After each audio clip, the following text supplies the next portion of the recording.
Okay. So as I've kind of alluded to on socials and through emails, I have really made this masterclass super action-packed. So I hope that you guys get a lot out of today. Olivia is in the chat, so she will be able to drop in any links to things that I mention around, like if I mention a podcast, something to listen to. And I will monitor the chat, but kind of ignore it so I don't get too distracted, because as many of you know, I could go on 300 tangents and we could be here for quite literally 6 hours. And I'm going to try and really stay focused on the topic of today. Okay. So as many of you guys know, my approach to my work and to really what is going to help you to step into that muse energy is not about mindset. You've probably already tried mindset. You've probably already read a bunch of books, listened to a bunch of podcasts and whatnot. Healing must happen in the body. 80% of signals are sent from the body to the brain. Only 20% of signals are sent from the brain down to the body. So think about it like this. Mindset work's important, but it's going to give you 20% of your results. Okay, still good, but I want you to have 100% of results. So I'm not just going to sit here and give you a bunch of mindset things to be doing today, because you honestly could probably Google them and you probably already know the mindset things to be doing. I want to start you guys to feel familiar and just feel like a little bit more confident in actually going into your body, because that is where you're going to start to feel like you can step more into your radiance and your magnetism and that muse energy. Okay, let me change to the next slide. Just a little nugget before we jump in to kind of set the tone and to remind us, as we're nearly towards the middle of the year, we have a little bit of time left. But just remember that 6 months from now, you can be in a completely different space mentally, romantically, emotionally, spiritually, and financially. So everybody, do not just do this masterclass and be like, oh, that was cute, that's nice. No, keep working on yourself and believing in yourself, because you would be amazed when you put your mind and your body into it and your whole soul. You'd be amazed where you could be by the end of this year. Okay. All right. So in this masterclass, let me kind of break down what we're going to be going through, just so everybody has that masculine structure so we can all relax and know what we're going to get into today. So it's really going to help you to start to unlock your feminine energy so that you can be attracting in effortlessly. And when I say attracting in effortlessly, I don't just mean attracting in, money or manifestations. I also mean your dream man. I mean attracting in more leadership from your man in your relationship. I mean attracting in just more time, more white space, whatever it is that you're desiring to have more of. And obviously that's going to shift throughout your life, right? Manifestation is not just about, creating your dream life. It's not just about designer handbags and Europe trips, although we all love that. It's actually more about what is it that I'm wanting to call in this season of life, right? So maybe manifestation for you looks like growing a veggie garden. And that's really what you guys, what you are feeling like you want to manifest into your life. Perfect. How can you be more in your feminine energy so that you can attract in effortlessly? I'm also going to go through the 4 flavors of the feminine that I have made up over the years of working with women. So we're going to go into that. You'll also figure out some of the subconscious blocks that are keeping you stuck in that energy of just like struggle and control and over efforting things. I know it's not really a word, but I felt like it was fitting. And also learn why micro trauma and macro trauma is the number one thing blocking you being in that muse energy.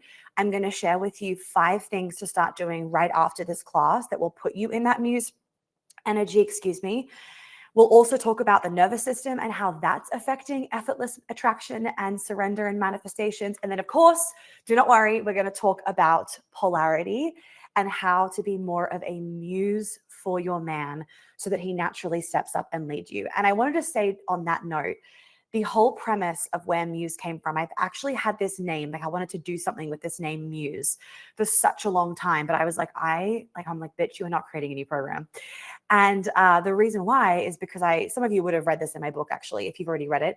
But one evening I was standing by the kettle, which is right here. And Hal said to me, he said something like, the word for word is in the book, but he said something basically like you have been a muse for my masculinity. Essentially, he said it not in the way of like muse, but that's essentially what he was meaning. He was saying that the way that I show up that is what allows him to be the man. This is what he said. That allows him to be the man that he's always wanted to be able to be. So I really want that to be the energy that you guys are thinking about in today's class of how can I be more of a muse? And when I'm saying muse, it's this energy of like, you are the inspiration, you are the invitation, versus we are hustling and forcing and controlling and telling, because that never gets us what we want. We've all tried to tell our man to do things, and doesn't work. Okay, so the last thing is that during this class, I will be sharing an offering that could be really helpful for some of you to take the next step and actually heal what we're going to be working on so that you can step into that muse energy. Some of you might have heard of my immersion before. Maybe you have, seen it on Instagram stories and you're like, I need to be in that room next time. So during today, I will be talking to you. I'll be sharing how you also can secure a ticket to the next immersion ahead of time, potentially, if you're watching this ahead of time, and also get an extended payment plan. We are so limited on tickets every time we do the event, depending also if we do one a year or we do two, but especially if we do one a year, I only take maximum of 40 women to keep it really intimate for the best results and safety. So if you know that you want to come, make sure that you act quickly, but if you don't want to come, and today was just a really great first time of like getting to know me and my work, then that's amazing, okay? The last thing I'll say before we jump in is that if you want to share the masterclass and spread the message of sexy healing to your network, of course, I'd love for you to put a little Instagram story up and tag me so I can personally say thank you. I'll be on Instagram after this to answer any little questions that come through, because it really does mean so much when you guys are sharing my work. And also thank you to all of you that have already left reviews of the book and been sharing the book on your Instagram stories as well. We would not have become a New York Times best-selling book without you guys. Okay, enough with the soppiness. Let's keep going. All right, so the first thing, I want to make sure we are all on the same page so that when I'm saying trauma, you understand truly, truly, truly what it is, okay? So let's understand what actually is trauma, because I'm going to be referencing it a lot today. And the word trauma gets thrown around a lot on social media these days, but I want to make sure you have a really grounded and like human understanding of what it is. So trauma is the result of you being in a situation. Doesn't matter whether you think it was like, a big deal or not a big deal. It doesn't matter. You were in a situation and you felt unsafe. And even if right now, looking back, or in someone else's eyes, the situation wasn't that bad, that is irrelevant. What matters is that you went into a trauma response as a way to protect yourself and to survive. So at that moment of that situation, because you went into that trauma response to protect yourself and survive, you did not get to process the stress, the pain, the abandonment, the fear, all those things that you were feeling. You just had to live. So as a result of that, and you just like not being able to process those things, the emotion from that situation then stays stuck in your body and becomes what people will refer to as a wound. And that wound will often get triggered. And hence we have the word like, oh, XYZ is a trigger for me, right? And that trigger often comes through as like, shaking, or you're sweating, or there's some kind of like visceral response to a situation that's happened or something that somebody said. Now, of course, there is a sliding scale on the severity of trauma, but what's most important to recognize is that trauma is subjective. So what I mean by that is that to one person, the same level of bullying, let's just say, might not have affected them, but for you, it's controlled your whole adult life now. So it's not about, like, from an outsider perspective, what some random person thinks about the severity of your trauma. It's about you. It's about how you perceived it. And even if you mentally or logically understand that nothing bad happened, you were just being a kid or being sensitive, or like, that's just girls, that bitches when they're 16. It doesn't take away from the very, very real fact that your body in that moment felt physically, mentally, and or emotionally unsafe. So then, like I said before, those triggers that you have throughout your life, they're actually your unprocessed emotions getting activated due to past micro or macro trauma. We'll go into that in a second. Due to past trauma that you may or may not even remember. So then the next thing to understand is that when your body keeps getting triggered, it responds as though the initial traumatic incident is happening again. And probably you shove it down, you brush it off, you do whatever, you have some kind of coping mechanism. But what happens is we think, oh, it's not a big deal, you've brushed it off, whatever. But actually, because we don't heal the root of that trauma and the initial situation and when it occurred, and when it occurred in our body, it causes this like emotional mountain in our body to just get bigger and bigger and bigger. And I call this like the snowball effect, right? Where, trauma, a situation could have started off this big, quite small. But then because it continuously is getting triggered over the next 20 years of your life, it is now like this big if you were to kind of have a visual representation of it in your body, if that makes sense. So in the next slide in a second, I'm going to show you guys my trauma cycle. Some of you might have seen that before. It is in my book as well.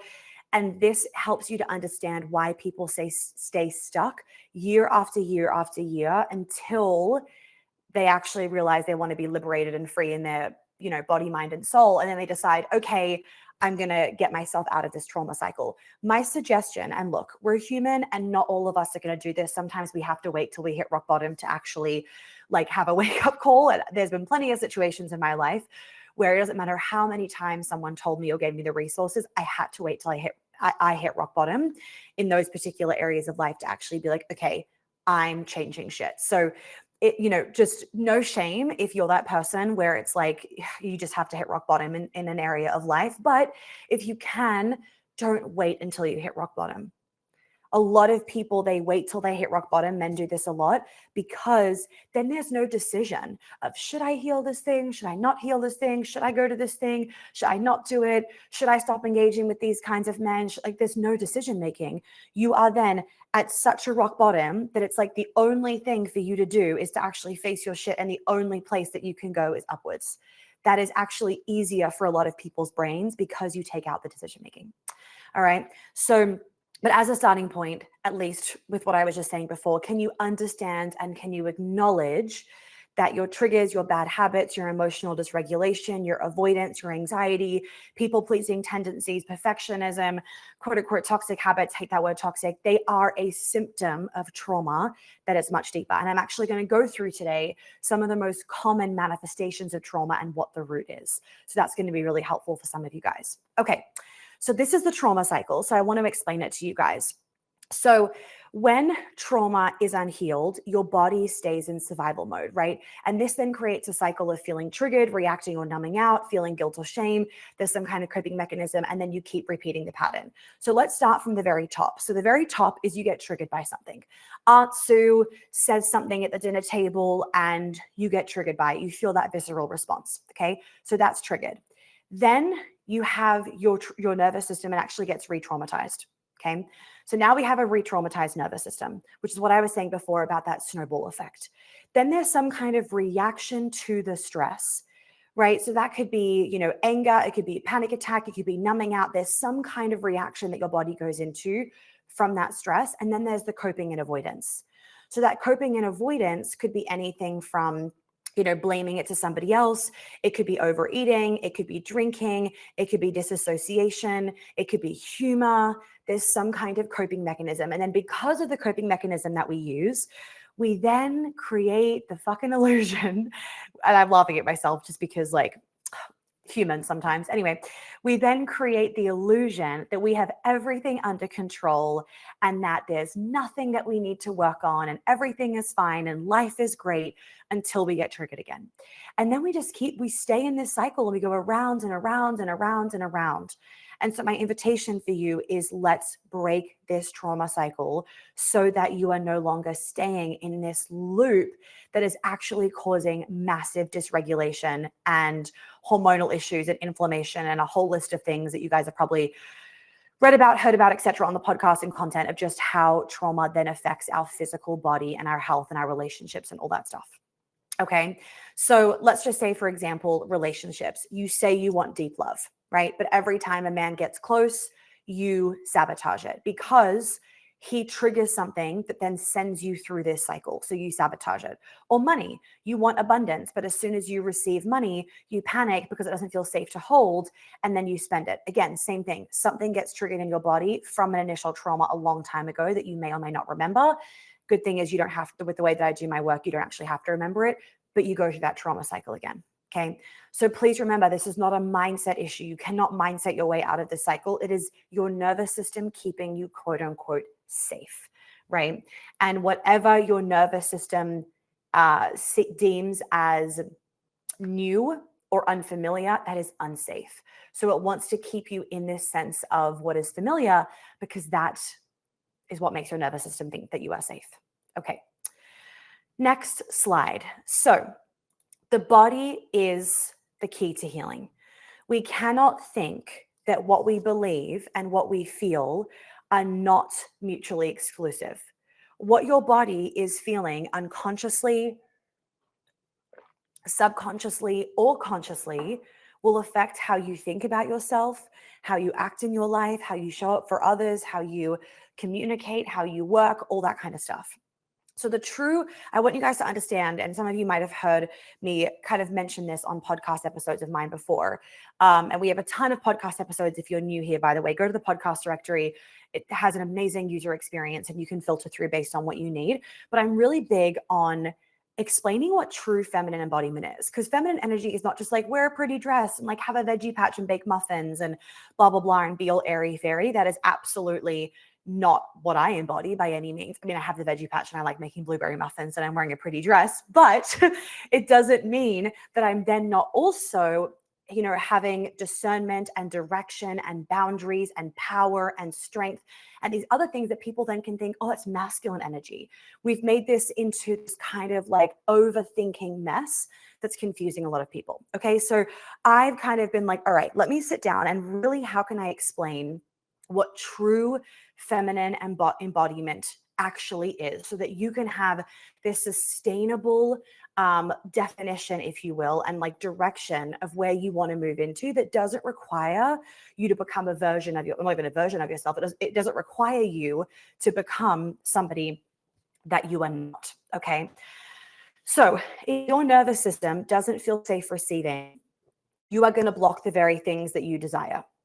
If your body is still holding on to unprocessed trauma, your energy is then going to repel love and success and abundance. Doesn't matter how badly you want it, we manifest from our nervous system. And unprocessed trauma affects our body and our nervous system. If you don't feel safe being seen, desired, adored, all that good stuff, then you will unconsciously sabotage the relationships, the wealth, the opportunities that are meant for you. So when you clear these blocks at the root, that is when everything is shifting. That is when love and money and ease, they become your new normal. And when I say your new normal, it's because your nervous system has been rewired where it's like, oh, this stuff feels safe. As a result of this becoming your new normal, here's the MUSE vibe, your presence, just your presence alone, that becomes a magnet for what you desire, because you feel safe to literally receive it. You feel safe in your magnetism. You feel safe being seen. So you are like a sponge to water and you can receive it.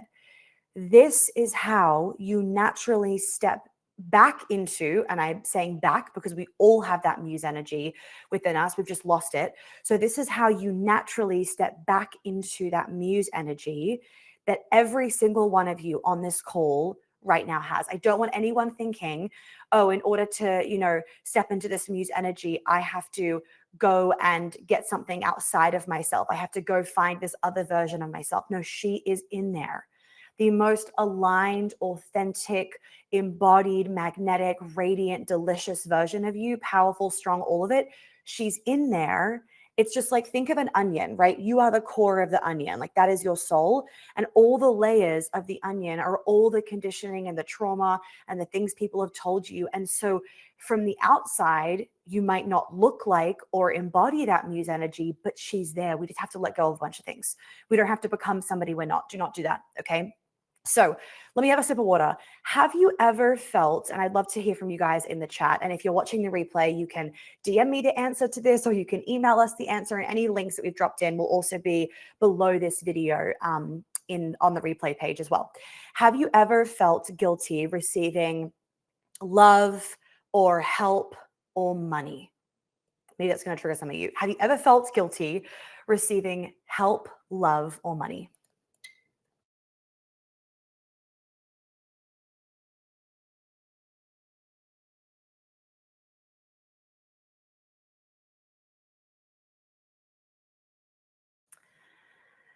Yes, lots of yeses. Felt guilty receiving money. Okay.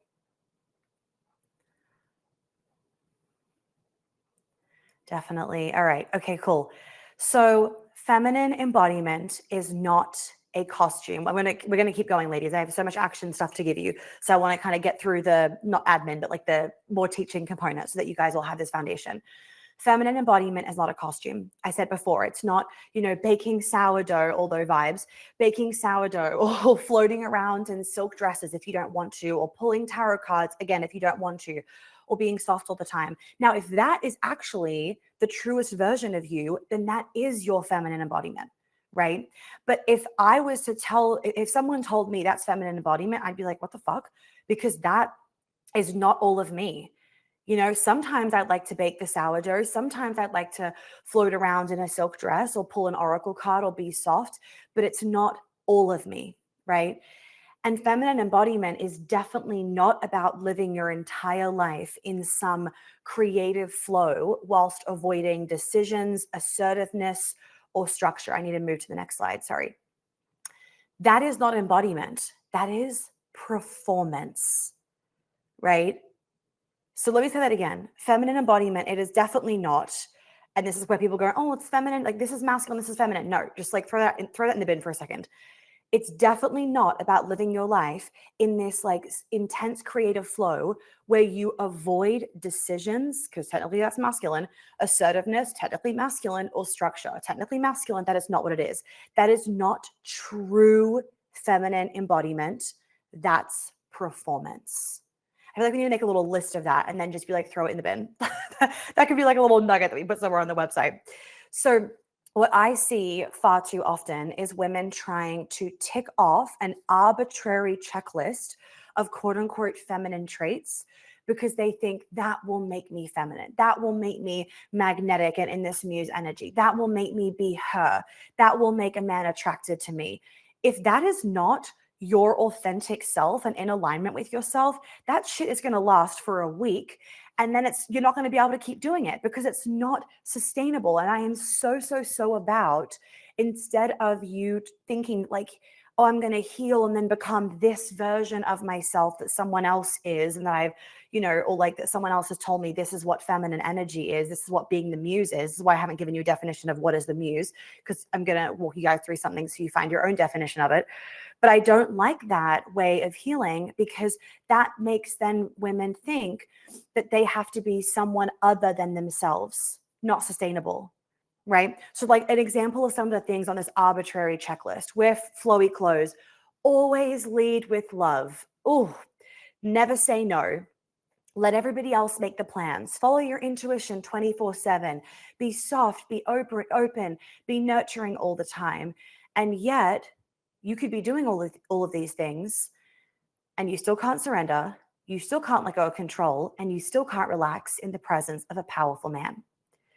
Because that arbitrary list is femininity as a performance. It is not femininity as embodiment. Write this down. True, because this is where I'll give you direction of where you're going to. This is what I will say for you. True feminine embodiment is when your life feels like home, when your body feels like home, where you literally, it's like this feeling of just relaxation into your body, and your body feels like home. It is not about what you're doing. It's about how you feel when you're doing it. You could be running a company, leading a team, making decisions all day. But if that lights you up, if you feel in alignment and like lit up from within and at home in your body, then you're in your feminine. And that's me, right? I'm the breadwinner. I'm 8 months pregnant. I run a global company. I travel. I lead a team. I launch offers. I make fast decisions. I host events. I do all the things. Yet I am still deeply in my feminine. Not maybe not somebody else's feminine, but my feminine, because feminine energy is not about what you do. It's about how you feel in your body when you're doing it. That's true feminine embodiment, right? It's this like nervous system state. It's this really deep feeling of safety and softness and sovereignty in your body.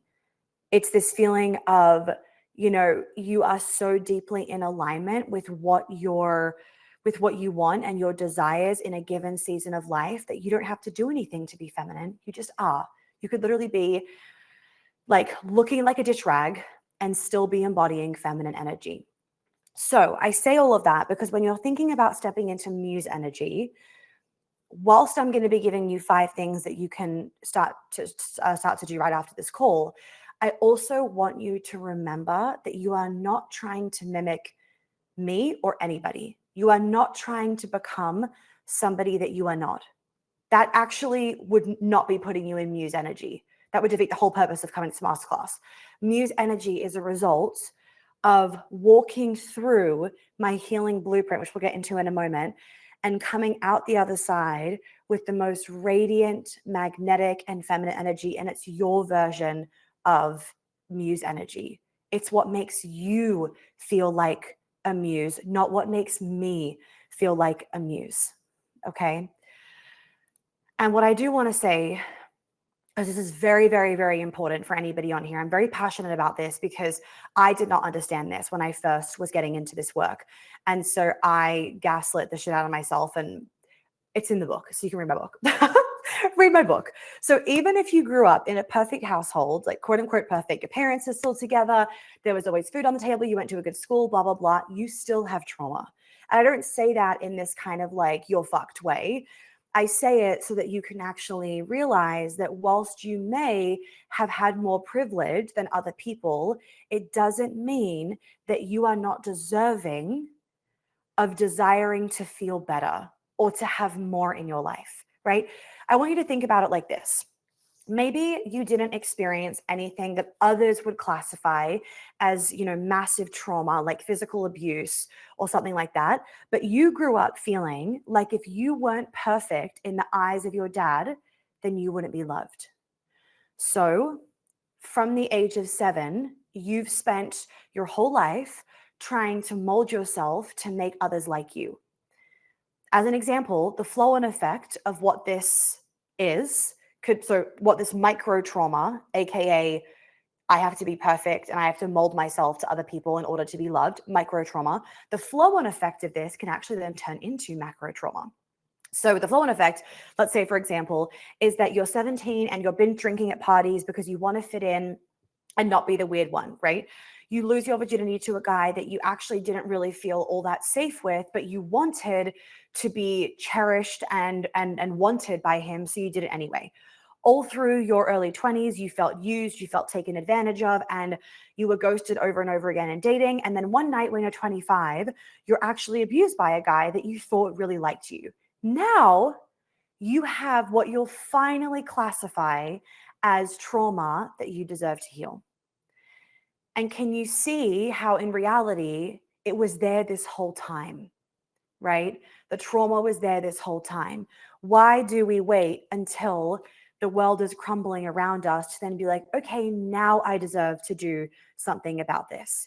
Even if you are struggling with things that people would classify as like not a big deal, like procrastination and perfectionism and just this underlying feeling of not feeling enough, for example, that is stuff that you get to heal, because you'd be surprised the massive flow-on effect that is having in your life right now. Right. So even if you are not at the depths of despair, or at the rock bottom, there is healing that could unlock your next level so that you can actually be in that magnetic muse energy and so that you can become her. You don't need to be on the brink of a crisis to do work on yourself. I thought that's what I had to do. I remember telling my mom when I was at a Tony Robbins event that I wish that her and dad gave me a harder upbringing, because then I would deserve to be able to like do work on myself and have this big story like Tony Robbins did. You can also just want more in your life, more love, more joy, more white space, more happiness. And that is enough of a reason for you to be here right now and for you to be in this room. Okay. We need as women to validate our desires and not gaslight ourselves. Okay. So with that, let's take a sip of water, everybody. Let's take a breath and let's all close down our eyes. Let's all close down our eyes.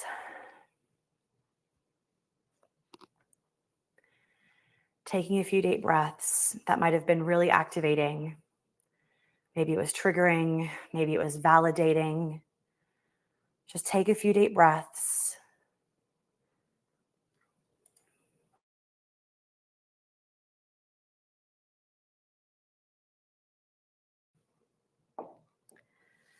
And I'm going to walk you guys through a little something. So as you're breathing, just take your ego out of this. Just be with yourself. Have all of your energy focused on yourself.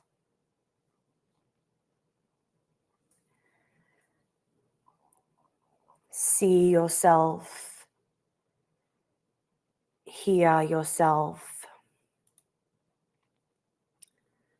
Listen to yourself. On the out breath, think of the words, letting go. And just let go of the day, let go of the week, let go of the to-do list in your head as best as you can.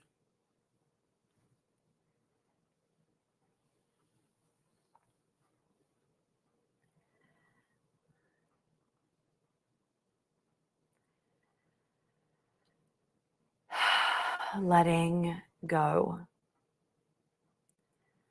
And I want you to imagine there's like a coffee plunger on top of your head. And we're going to slowly push this coffee plunger down your body, grabbing anything negative, any heavy, dense energy, just pushing this coffee plunger down your face, taking it really slow. You're visualizing this coffee plunger, grabbing anything dense, heavy, that doesn't serve you, and continue to push the coffee plunger down through your body. So all of this gunk can come out of the bottom of your feet.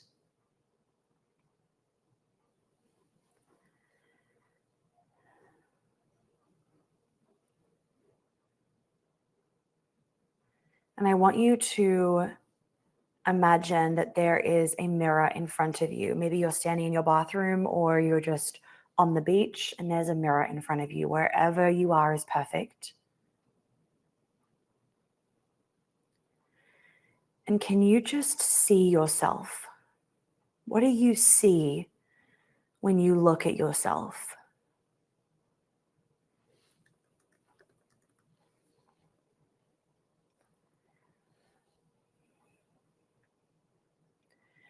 And when I'm saying see yourself, I don't want you to just be focused on like your physicality. I want you to really be looking deeply into your own eyes. Like you are seeing yourself in a way that maybe you've been craving for a very long time for others to see you like this.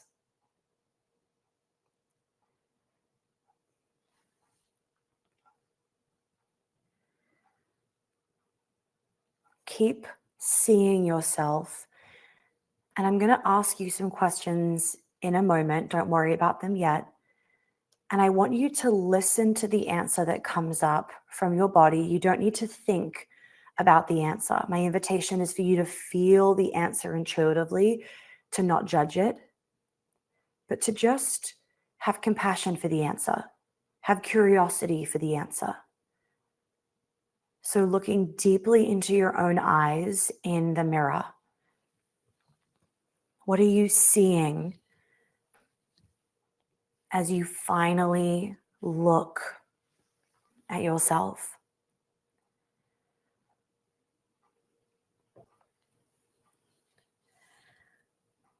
What are you deeply desiring and craving in your life right now?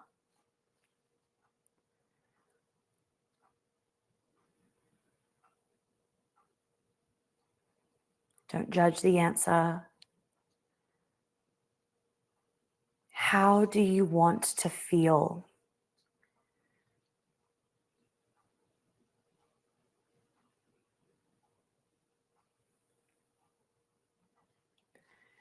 What do you want? Just give yourself a minute to be real with yourself. What do I want? Even if it's hard to admit, even if it's hard for your ego, what do you want?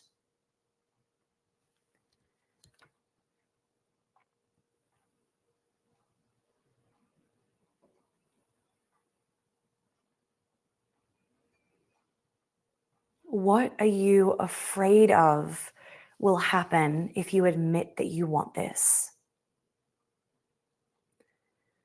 What are you afraid will happen if you admit that you want this?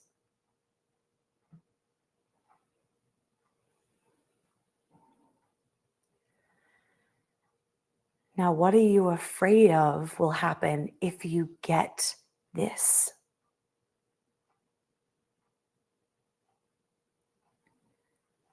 Just take a moment to absorb what came through. You don't need to do anything with it.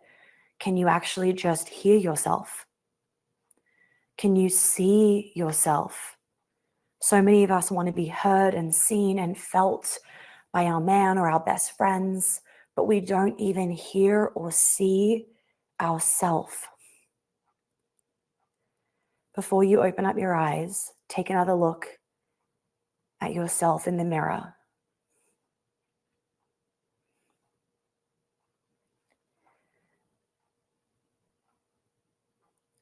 And I just want you to say to her, I see you. That's it. I see you. Bring one hand to your heart space, the other hand to your womb space.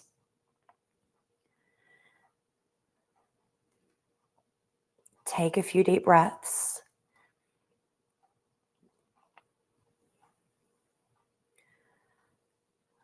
What is something that you could give your body, yourself, this week? A little something, low-hanging fruit.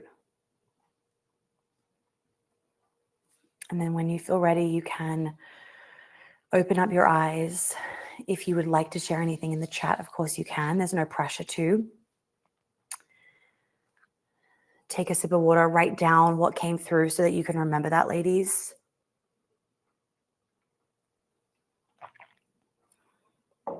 A really powerful question to ask yourself is, what is my body craving? And I don't just mean food. Maybe what's coming through is food, right? Maybe you actually are deprived in some kind of way. But when I'm talking about what is my body craving, it's you are giving yourself permission to actually hear your craving, your desire, your longing, your want, and not think that there is something wrong in that. Maybe you're craving touch. Maybe you're craving connection. Maybe you're craving for your husband to just see you. So many of us don't see those desires that we have within ourselves. And so then it turns into resentment because we can't do anything about it, because we aren't even aware of what we are deeply wanting. So just sometimes ask yourself, like, if you're feeling really just like disorientated, dysregulated, out of alignment one day, ask yourself, what is my body craving right now? And it could be as simple as rest, or it could be, I need a really good fuck. There's a whole variety of things that it could be saying. All right. But it's powerful to go to our body for the answers rather than always just going to our mind. Okay. Okay, so ladies, I want to give you guys a quick little bit about me. I'm going to keep this really short and sweet because I want to keep staying into it. If you do want to know more about my story, there's a ton of, well, not a ton, I think there's like 3 podcast episodes that are about me. And then also there's another masterclass, The Blueprint to Feminine Embodiment. And there's more there about me as well. I just wanted to give a quick like before and after, if you will, especially for those of you that are new. I don't want you to think that I'm like Miss Perfect and I have been just like, you know, in my muse energy my whole life, because I absolutely have not been. So quick summary. About 10 plus years ago, I was a cold bitch. My mother-in-law always, she was over on the weekend again, and she was saying like, Monica, I was reading your book and I know you talk about how you were a cold bitch and so masculine. I just like can't picture that version of you because I'm so different now. But truly, I'm like, ask my mom. I was a cold bitch that used to be so in her hyper masculine, and it was an armor as a way to protect myself from getting hurt. I had this constant dichotomy of really deeply wanting to be claimed and wanted and protected by a man. But I truly thought that that was so wrong and so weak. So I basically shut down all of my desires because of social and parental conditioning. I always gaslit my needs and my wants. I felt like I was too much, too loud, too this, not enough of this. And of course, that made me feel like I had to just be a shell of myself to fit in, to get love, to be liked. And so my emotional suppression and avoidance meant that I was unable to connect to men. I hated their guts. I was resistant to just about everything. And I always had this facade on that was exhausting. I hated everything about being a woman, which some of you might be like, how? Because obviously now with my work, but I hated everything about being a woman. I thought that we had the bad end of the stick. I despised my period. And after actually jaw surgery, a missing period for 18 months, and a bad ski accident, that all those things, it wasn't this like just one spiritual awakening, but there was multiple things that really gave me this wake up call where after my ski accident, that was kind of the last straw. I finally put my ego down and I actually faced my shit.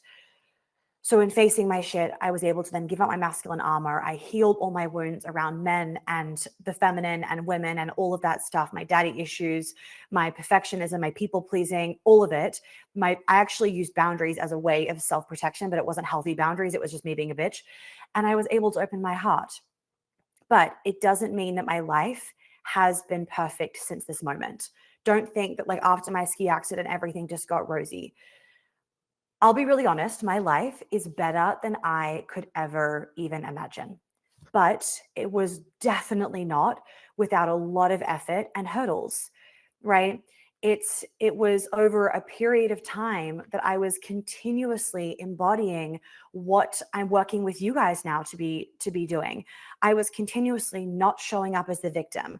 I was able to be regulated and calm during hard moments. I was no longer attracting situations that I consciously didn't want, but that my nervous system thought was normal and safe.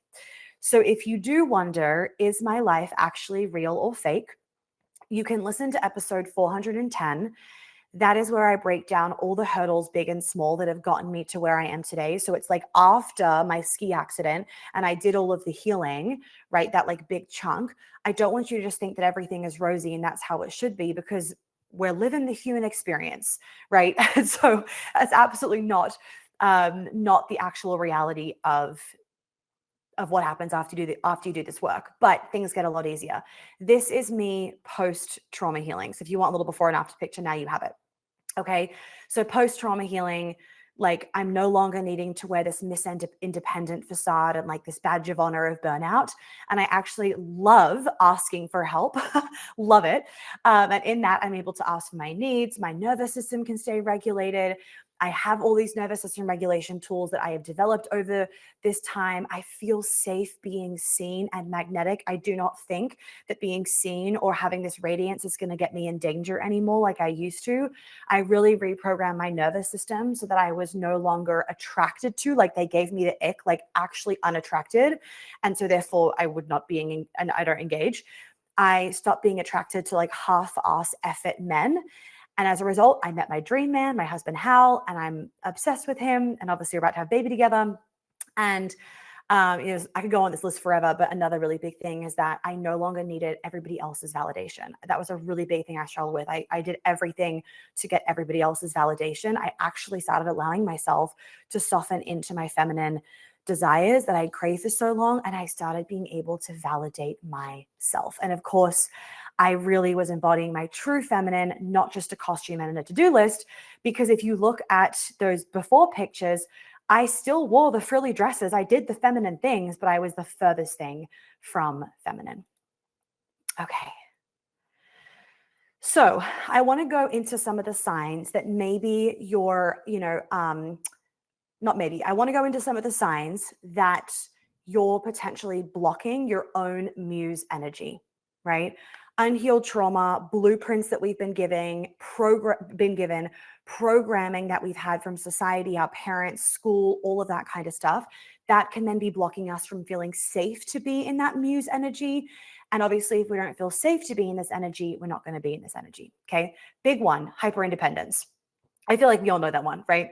So, when I'm saying hyper independence, I mean that you don't trust others to take care of you. So you do it all yourself. How many of us think in our brains, oh, it's better if I do it myself, right? Or I can't trust anybody else. No one can do it as well as I can. That's a hyper independence thing. Overthinking and perfectionism.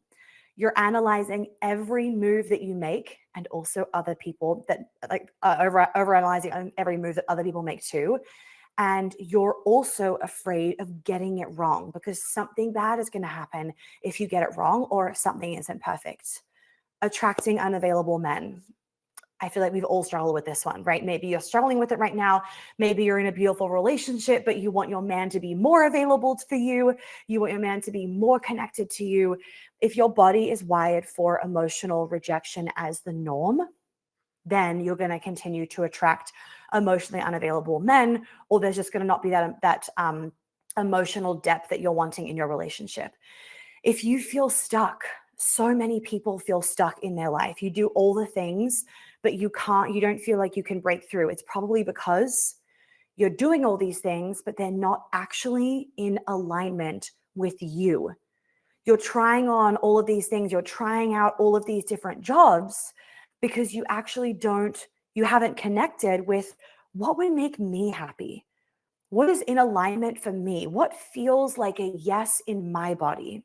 Money blocks. I know many of us were saying before that we struggle to receive money. We feel guilty for it. So maybe you make money, but you can't hold on to it, or you don't let yourself enjoy it. We're going to go into some money block stuff. Numbness and disconnection I put down as the last one. So you struggle to then feel joy and pleasure and safety in your body. So these are kind of the most, let's just say, common. Doesn't mean that other ones don't exist. There's plenty that exist, but the most common blocks that exist in the women like you. We are high achieving, like amazing, powerful women. And we want to soften a little bit. We want to be more in that radiance. These are often the blocks that keep people like us, women like us, stuck. Okay. So I want to go through some of the most common bad patterns, cycles, and habits that I see and that I have seen over my now 8 years of coaching and where they come from. So let's start with procrastination. Who struggles with procrastination? Quick little raise of the hand in the chat box. So often the root, sorry if you can hear me drinking my water, often the root of procrastination is being afraid of doing it the wrong way. So you'll procrastinate on it until you can't overthink it anymore and you just have to do it, right? You don't want to even do the thing because once you start it, you then start to feel worried that you'll do it wrong. So it's about a fear of rejection, not being loved, getting in trouble, feeling ashamed, or feeling ashamed of yourself for doing it wrong. There's something like that. The longer that you wait, the less decision making that you have to do and the less overthinking that you have to do, right? Because you want to have the least amount of time where this fear of rejection, not being loved, getting in trouble, feeling ashamed of doing it, wrong. You want to feel less of that. The next one, perfectionism. And often these two go really hand in hand. When you're trying to do something perfectly, you'll procrastinate because it's actually never going to be perfect. It could always be better. Similarly, this comes from the root of not being enough. You not being enough, your work not being enough, feeling like you're going to fail. What is somebody going to think of me if they think that they could have done it better? That kind of stuff. So it's this trauma response of, well, if I do it perfectly, then I'll get the attention, validation, love, etc. that I want. No such thing as perfect, so it never actually comes. And perfectionism keeps us stuck and trapped because it is never perfect. So we tell ourselves, we have this thing in our head and our body of, well, if I do it perfectly, then I'll basically be safe because I'll get the attention, love, whatever that I want. But actually, you never get there because it's never actually going to be perfect. And even if you get it to a point of like, oh, okay, it's perfect now, the next day that you look at it, you'll find something imperfect as a protective mechanism. Okay, next one, chronic overthinking. What I was saying at the end of perfectionism about finding something imperfect often ties into this chronic overthinking. The root of chronic overthinking, and when I say chronic overthinking, I don't just mean like the human moments of sometimes we overthink, right? Like, especially in our luteal phase or like trimester 3 of pregnancy. Sometimes we overthink. I'm not saying that. I'm not saying when those things kind of pop up that can just be like hormonal or it's because you're in like a new scary situation. I'm talking about all the time. The root of chronic overthinking is often feeling like you had to preempt danger as a kid to protect yourself from it, or as a teenager. We don't want to forget those teenage years too, as a way to protect yourself from it. Or maybe you had to preempt danger from a really unhealthy relationship in your early 30s. That's where you could have learned the chronic overthinking. Don't think that like trauma only comes from your childhood years, because that's not true, right? But as an example, you had to preempt when dad was going to get back from work. So you had to be like super on guard and find any possible danger to then make a plan B for your safety. So this overthinking, it's actually you trying to protect yourself from a hidden threat. You're trying to see and find the hidden threat before it happens to then prevent it from happening. Of course, often with the chronic overthinking, we end up doing this in situations where there isn't a threat, right? But we stay stuck in this loop of overthinking and it robs us of our inner peace. Always dating unavailable people, right? Your nervous system finds these people familiar because you suppress your own emotions, you gaslight yourself, and you've had this whole experience growing up where people were unavailable emotionally for you. And so your nervous system deems that as normal. And remember what I said earlier, whatever is familiar, your nervous system, so AKA emotionally unavailable parents, let's just say, to your nervous system, oh, that's safe. So dating the emotionally unavailable guy, much safer than dating the guy that actually texts you when he says that he's going to. That's weird. Okay. So when you lack deep self-worth and you're used to feeling abandoned, let's just say, you'll stay in the same cycle of getting abandoned, because even though cognitively you're like, I don't want to be abandoned anymore. Like I said earlier, it's not about what you think cognitively, it's about what is going on in here and what is normal in here. Another one, using drugs and alcohol as a way to get through hard times. It is a way that you get the illusion of safety. When you're under the influence, things don't feel as painful. You can have quote unquote fun, and you get to actually further disconnect from yourself and your life. You don't actually necessarily, maybe you do, but you don't necessarily have a drinking issue. You likely have another issue that you are hiding yourself from, or hiding from yourself. Let's go into avoidance. Emotional exhaustion from always having things put on you. So you've learnt to numb out and avoid as a coping mechanism, or there's so much anxiety, so much stress that the avoidance is actually a coping mechanism so that you aren't feeling the amount of stress and unsafety that you're feeling. You likely don't speak up for yourself due to fear of doing so in some capacity. And frankly, to your nervous system, to your body, it's easier to just numb out, avoid, and create the illusion that everything's okay. That will be the avoidance. Anxiety, your body is stressed, it's on edge, and you're afraid that something bad is happening because that's how you felt when you were 10 years old and you felt like you couldn't get your needs met. And that's continued to then show up throughout your life. I'm like the anxiety work that I do is very interesting when people get to the root of it, where it's just been something that's continued to show up and it's the norm of how they feel, but it's not actually about necessarily what's happening in this life. It's that snowball effect from what happened when you were 10 years old. Okay, Being very reactive. This is about fear of confrontation and getting in trouble. It's a defense mechanism. If you are someone that is very hot-headed or reactive, or as I used to tell myself, oh, I'm just fiery. No, I wasn't just fucking fiery. I was reactive. My nervous system was extremely dysregulated. It's also a defense mechanism, and it's your body going into fight or flight, or probably because you were always being controlled as a kid, or you felt like you were being controlled, or you were worried about getting in trouble as a kid or as a teenager, as an adult. So you were constantly feeling like you had to defend yourself. The reactivity can also come from if that was the norm in your family, where everybody was so reactive. So your body learned that's how I get heard, is I have to be really reactive. Okay. Not speaking up and letting people walk all over you. This for the root of this one, you were probably the peacekeeper when you were younger. You don't want to rock the boat. You have the fear of a person, taking their love away from you or rejecting you.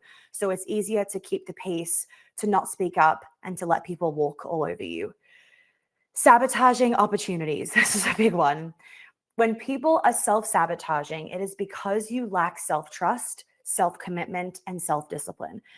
Self-sabotage is, it can be something that is a habitual thing where you constantly do it out of habit because you're so used to doing it. But it also can be when you are expanding and when you're up leveling in your life.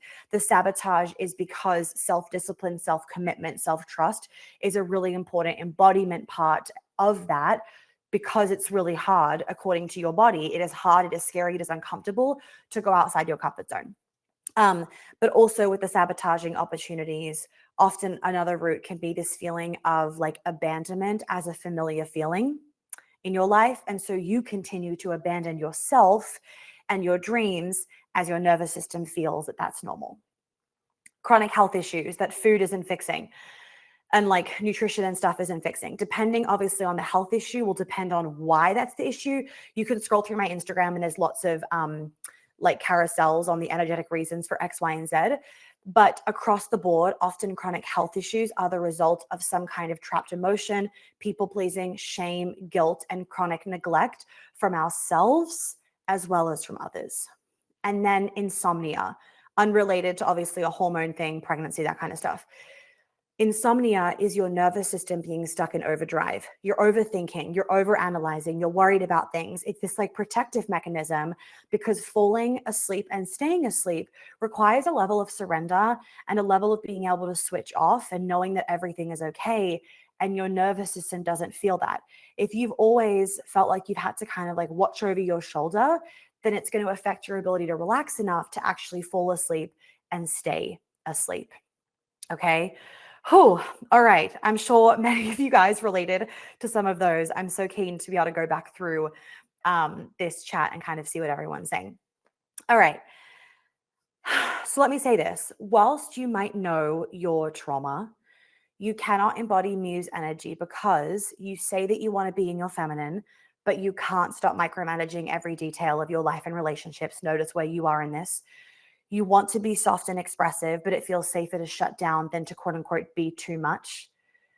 You dream of receiving more love, support, more of being seen, more joy, more happiness, whatever, but your body tenses up the moment it actually arrives because you think, oh, I don't deserve it, or it's going to disappear, or this is too much to hold. Like I've said, this is not a mindset problem. This is a nervous system imprint from past experiences as a woman and as a person in this world. If your body learned, and this was me, if your body learned early on that softness equals weakness, asking for something equals rejection, expressing yourself equals punishment. If you've learned that and many other things, then of course you're going to block your feminine energy. Why wouldn't you? You're trying to survive. So let me have a sip of water, and maybe some of you can just drop down like in that, like, okay, softness equals weakness, asking equals rejection, expressing equals punishment. How are you blocking your feminine energy because you've always thought, oh, if I ask for something, I'm going to get rejected. Or if I express myself, then I could get punished in some kind of way. Okay. All right. We still have lots more. We're about halfway through, guys. I did tell Livia, I think this is going to be a long one because my notes were really long in my slides, but I hope that we are getting a lot out of this. I still have so much to give you guys before we get in, before I keep going. Okay, Liz, that second point is exactly like me. Question: do these issues like procrastination, fear of rejection, etc., become, I think you meant become, less prevalent once you do the healing work, or do they still come up every now and then? We're human, Molly, right? I'm so big on this. Like, I'll get into this in a second, actually, like the human aspect. I never want someone to think that, and that's why I was saying, like, go listen to that episode 400 and whatever, I think it was 410. I never want someone to think that once you've done the healing work, your life is just roses, butterflies, love and light, rainbows. That's not what it is. Like, you're human. So of course, procrastination is going to come up again. Of course, fear of rejection is going to come up again. If you haven't listened to the episode, I think I talked about this a little bit with my book, and we'll talk about it. I've talked about it. We will talk about it on a book episode coming up on my podcast too. The book was actually a prime example for me where it's like, I've done so much work on myself, obviously, but that was a new level of expansion. So there was resistance, there was procrastination, but I just didn't give into it, Molly. That's the difference. So when the desire to procrastinate on, like, I don't know, preparing for something came up, I had the tools, which I give you guys, I had the tools to not actually be procrastinating on it, right? I had the tools to move through the resistance, and I was able to actually identify that this was resistance because of a quantum leap versus thinking, oh, I don't know what to do with this, if that makes sense. But you're human. So there's always going to be new levels and new fears and new up levels that are unlocked. But as you do this healing work, and because of the way that I teach it to you, you're then able to continue to lead and heal yourself, and you don't need me. My job is to make myself redundant. Okay, guys, if you want to get into the immersion early and secure your ticket early, you can do so now. I mean, you could do so at the end of the call as well, but we're going to keep going through a bunch of stuff and whatnot. But I wanted to just say this as like a little mid masterclass thing for those of you that are already feeling like, I want to read about this, and you just want to open that tab to make sure that you actually do it after this class. The link for the website page is below, so you can read about the next immersion that we have, know the dates, the venue, like the location and all that kind of stuff. And then if you know that you want to secure your ticket, you will get an email that's, you might, depending when you're watching this masterclass, if you're watching the replay or whatnot, you might already have the email in your inbox. Otherwise, if you're just confused on where to go, just email support@monarchyxhealth.com and let us know, I want to get a ticket with that extended payment plan option for the next immersion, and we will hook you up. For those of you that haven't heard about the immersion, I do want you to make sure that you go to the website page, but I also want to read through 2 examples of women that came to the most recent immersions last year. One of them is from Cara Jane, just to give you like a little bit of what she shared. So she shared, one of my main goals was to feel at peace after leaving, and I still feel that. I can't explain it completely with words, but I feel it, and that's what matters most. This event exceeded my expectations in every way possible. If you, for 1 second, heard your intuition tell you that you need to go, then you 100% absolutely must go. Do not wait, do not justify why you shouldn't, and do not even try to understand what it is that you will be doing. Trust me, and all the other testimonials, listen to how genuine Monica is in her podcast and on her IG stories and posts, and talk to her team if you have specific questions. They will help you feel safe and empowered in your decision, but please do not hesitate for 1 more second, buy the damn ticket. And I also want to say she's a mom with a young baby. And she just had her second baby, actually. So do not use your kids as an excuse of, I don't deserve to do X, Y, and Z. Okay. The next one is from Joanna. I feel a lot more relaxed and grounded after the immersion. I'm so much more able to have great sex with my husband. You should have seen some of the messages that she sent in the Telegram group after. Great sex with my husband. When things aren't quite right, I feel allowed and safe to express that. My husband said, this is big. My husband said that when he hugs me or holds me, my body feels more relaxed even to him. I would say that if you really want to go to the immersion, just do it. The money will come back. I waited 5 years, and I should have gone 3 years sooner than I did. That is not an uncommon thing that women say year after year about seeing the immersion happen, thinking about doing it, and they finally do it, and they're like, fuck, I wish I did this years ago. Okay, let's keep going. All right, this kind of is actually perfect with the question that you asked, Molly. So this is my philosophy. So when it comes to like when a client comes to me with micro or macro trauma, essentially what we're doing is I'm their guide, but they're their own healer. Your body, I'm really big on this. Your body knows how to release trauma. You just need to give it the right environment to do so. So we do not talk about like the patterns and the, like what is trauma. That's what my podcast is for and these masterclasses are for. Excuse me. We go straight into the body to clear the root. So I'm guiding you through various modalities made up by me to support your body in going deep into that trauma cycle as though the original instance is happening again. And from here, we can then release the stuck energy, release the trauma, and repattern and reprogram your nervous system and your body. This way of doing things, this is how clients will then say to me, oh my God, I didn't even realize until I got a voice message from a client. Actually, she was saying this as an example. The other day, I didn't even realize this until 20 minutes after I did it, but I did XYZ thing. And now I don't feel anxious about it. So in this situation, she usually she likes to go to this cafe after she gets her hair done, but usually she'll like spend 20 minutes going back and forth. What people think of me? Should I do it? Should I not do it? And she didn't even think about it. She just got her hair done, went in, sat there and had lunch by herself and didn't even feel anxious about it and didn't realize that like it was that easy until afterwards where she was like, wait, what just happened? I had to kind of do a double take and she messaged me. Or another one is like, a recent client also said to me, I'm literally like turned off and I have the ick by a man not texting me back. Previously, she would be trying to chase him and make excuses. And now she's like, what? Like she in her mind when she's voice messaging me, she's like, what the fuck? Because she's not doing that same behavior again. So it feels like magic because you don't have to try. You're not having to add 301 new tools to your toolbox and then remember to use them in every moment for the next 15 years to repattern yourself. We're instead going into the source. The source is your body. So if you do decide to come to the immersion, you will experience this shift for yourself firsthand. And I really highly recommend, if you're on the fence, watching the testimonial videos, because it's a hard event to describe because it's just truly like out of this world. And so hearing, feeling, and kind of like seeing the other women talk about it, in my opinion, it's the best way to kind of feel whether your intuition and your body is calling you to this or whether it's a no, and obviously honor your no if it's a no. Okay. So I want to take you guys through another little process that we're going to kind of get into now, where we are feeling what our body's feeling. And then the next process I'm going to take you guys through is for you to create your own definition of the muse, of your muse energy. So if you guys want to just put everything down for a second and close down your eyes again. Allowing yourself to just relax.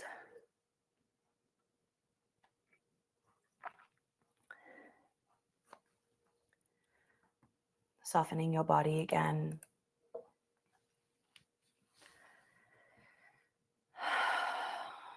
Sighing out through your mouth if that feels good. Let your shoulders drop. There's a lot of energy in the room. Let your face soften.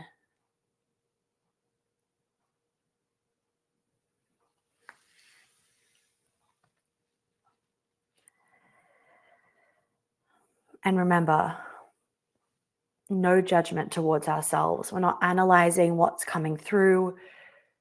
We're simply giving our body the space and the permission to speak to us.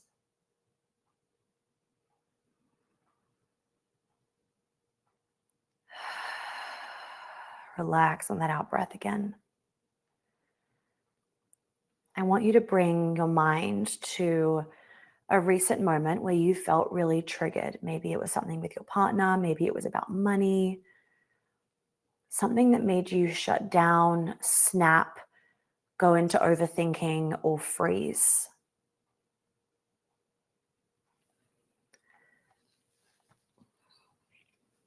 Think about that moment as though you're seeing it play over and over again. This moment where XYZ happened that triggered you. Really see it. Let the visual that you're seeing get a little bit bigger. Let it get a bit brighter. Let the colors get a bit more saturated. So it really feels like it's right in front of you and you're watching and even starting to feel how you felt in this moment of getting triggered.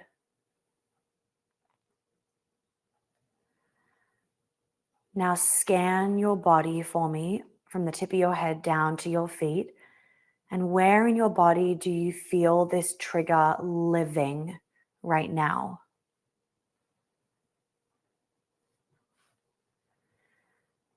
Is it a tightness in your chest? Is it a swelling in your belly? Is it a pressure in your throat?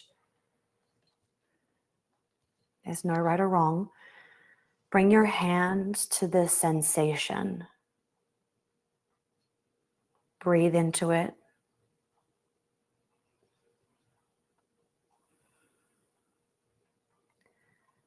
Can you just feel it?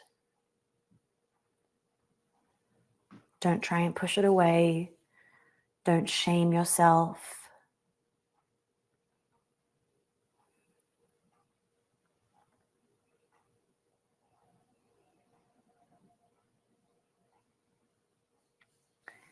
Now ask yourself, think about if your body could speak, what would it say? What does it need? Ask your body, what do you need? If you could speak, what would you say?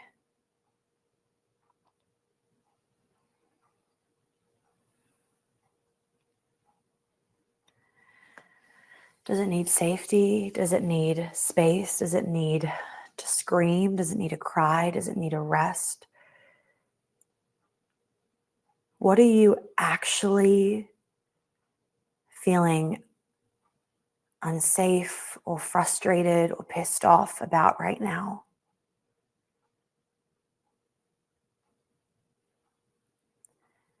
What is the message in this trigger for this situation?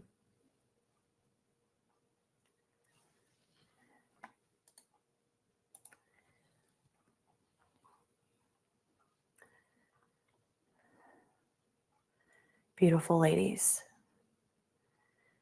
Notice what your body communicated to you. This is just a taster of, like, this is 0.1, 0.5% of what we do at the immersion. But this is how we begin to heal trauma at the root, is to, stop managing our triggers from the mind, but instead meet our body where this pain is living. Right? When we actually can bring safety to go into our body rather than feeling scared and unsafe to recognize and to feel what could potentially come up, that is when this amazing healing happens. So what I've taken you through so far and what I'm going to take you through in the next bit as well for the next process, it is a minuscule fraction of what we'll do at the immersion, but it's a really good starting point because you want to, you don't have to for the immersion, but I wanted to kind of set some of you up for success in this. If it's possible, you want to start building this communication with your body, because at the immersion, it is so body focused. It is so about listening to your body, trusting what's coming up, not thinking with our minds, allowing our body to lead us. Like I said before, I am your guide, but you are your own healer. But that does require you to be able to trust what your body is communicating and to be able to listen and hear it. So for those of you that do come to the immersion, I would really recommend taking the time to start to build that communication with your body, because you will then find it easier to go into the really more quote unquote intense, but they're amazing, don't get scared, the intense practices that we do at the immersion, because then we can allow that somatic release to really happen. Okay. Okay, so before we go into becoming the muse for your man and the 4 flavors of the feminine, I want to quickly walk you through my healing blueprint because I know I mentioned that before. And I want you guys to just have an understanding of this because also this is kind of like based off that question, Molly, that you asked as well. The embodiment, which is this middle piece, is really, really, really important for the healing to not just happen, but then for it to stick. Okay. So the first thing is that we are healing the root issues, my bottom up approach. So this is H. Some of you might know this from my book, HER, like my her framework, becoming her, like being that version of her.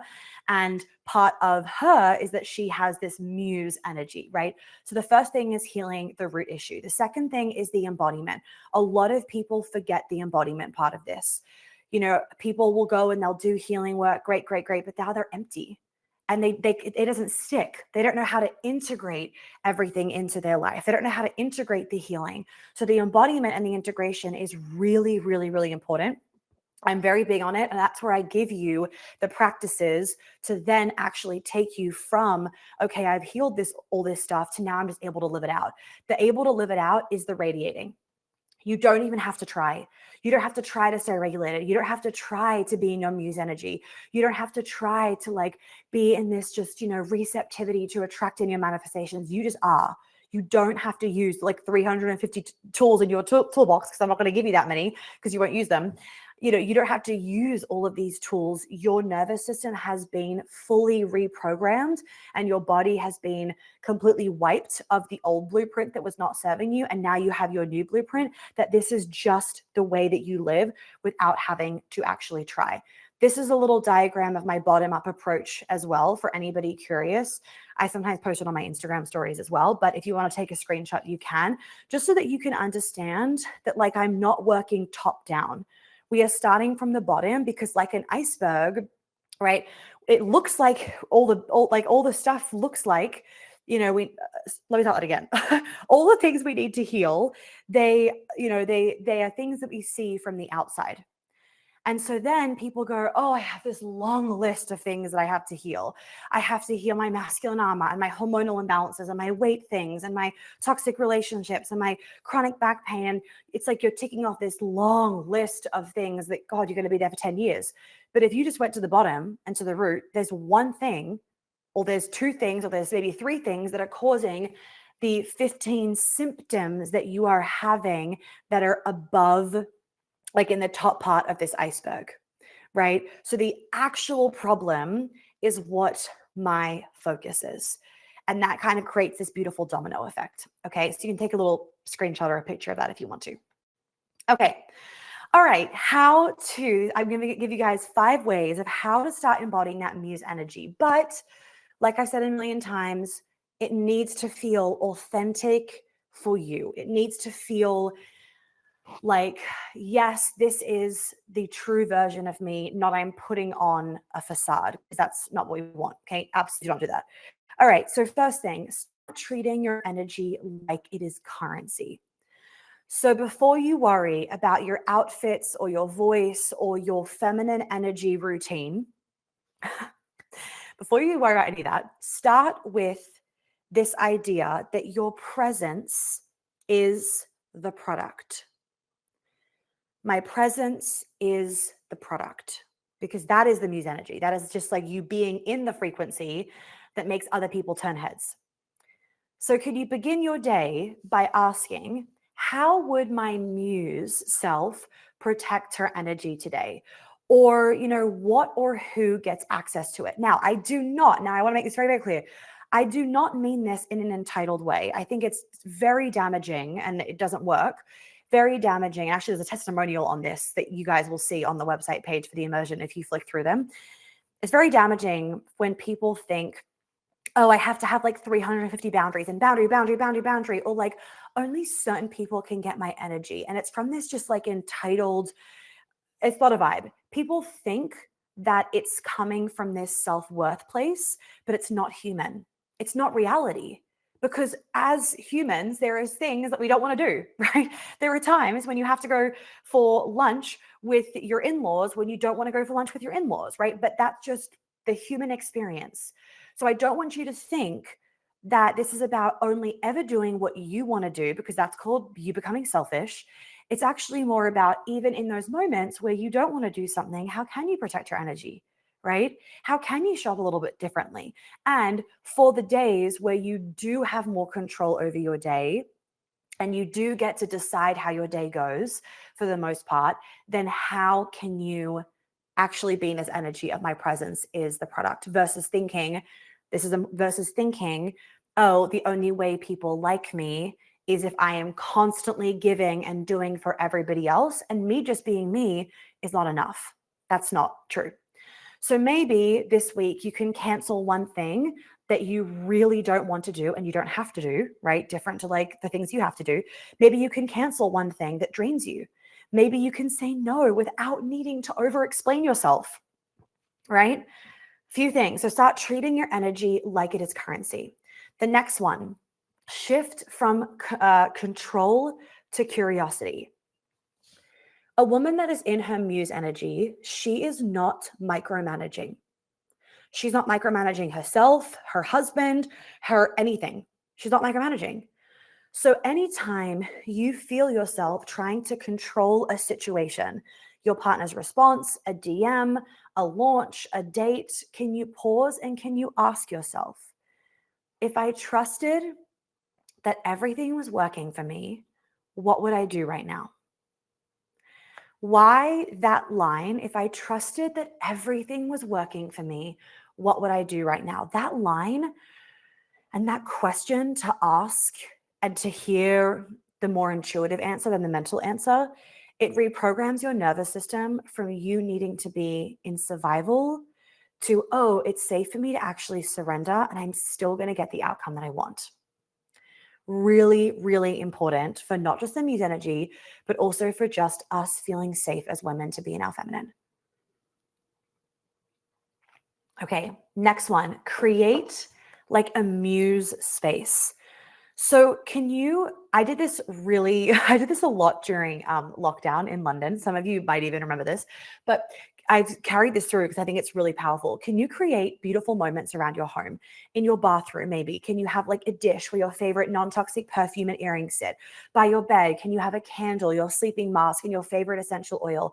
Can you create these little, just beautiful stories? Now, Hal would call these my bits. My bits are everywhere, but to me, they're my muse spaces, right? Because I always have just like things out, but they're like perfectly laid out, right? And they look pretty.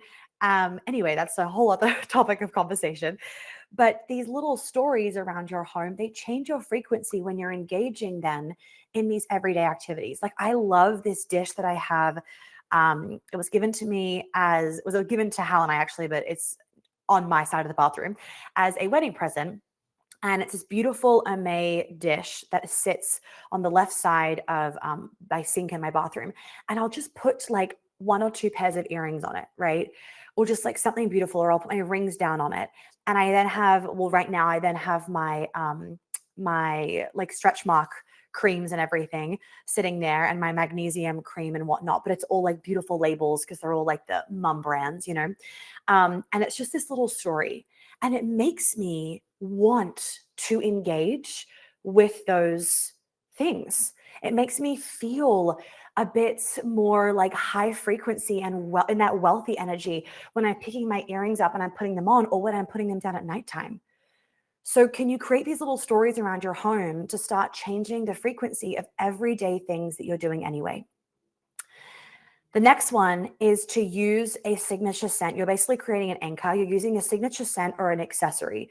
Anchors are really powerful for us to anchor into a certain energy. Some of you might notice an example of an anchor could be, when you walk somewhere and there's this smell and it like takes you back to your ex, not ideal, or it takes you back to like a trip that you went on with your husband, or a beautiful time in your life, or like the smell of the ocean relaxes our nervous system. Like these little things, there's anchors. So you can use scent as an anchor, you can use an accessory as an anchor, you can use music as an anchor, but pick something that instantly connects you to this muse version of yourself.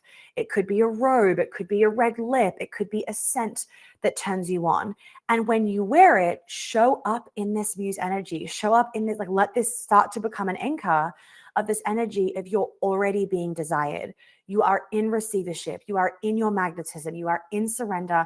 And it's just like everything is coming and being absorbed into you. And you are a magnet for what it is that you want. And then the last one, whisper to yourself before an interaction, I am the woman who gets everything she wants because of who she is. Again, it's not from this entitled place. It's actually more so because I want you to realize that you don't have to change who you are to get what you want. You don't have to change who you are and do what looks like aesthetically pleasing on Instagram, for example, or what somebody else is doing that looks pretty to then get your dream life. So I want you to say this before a date, before a sales call, before a text, before a launch, before a new interview, before a hard conversation, and just feel like the shift in your posture. Feel the shift in your energy, feel the shift in your voice, feel the shift in your energy. I think I said energy twice, whatever. That is MUSE frequency. That is MUSE energy.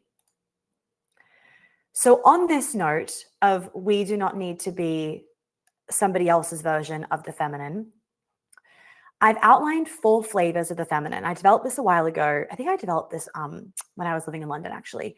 So that was like during lockdowns. That was 2020. Why am I blanking on that year? We all know that year. So the 4 flavors of the feminine. So I developed this concept because I realized that there is no one way that the feminine can be embodied. And some days we want to be like our fiery feminine, and other days we want to be our girly feminine. Neither is better than the other. The feminine is so multifaceted, ladies. I think we could all agree on this.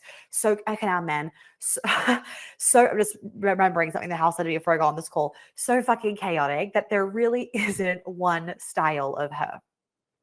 And you got to think about it, ladies, right? We have 4 different phases of our cycle, which means that technically there's like a different version of you for every phase of your cycle. And so if you were able to relate that to life, of course, there's so many different flavors of you in your life that you get to be expressed in. And as you go through different seasons in your life, that expression is going to change and how you want to show up is going to change. And we need to give ourselves permission to move through those different expressions versus thinking, I have to stay as the same version of myself for the rest of my life, or I have to pick one version of myself to be expressed in. No, you don't.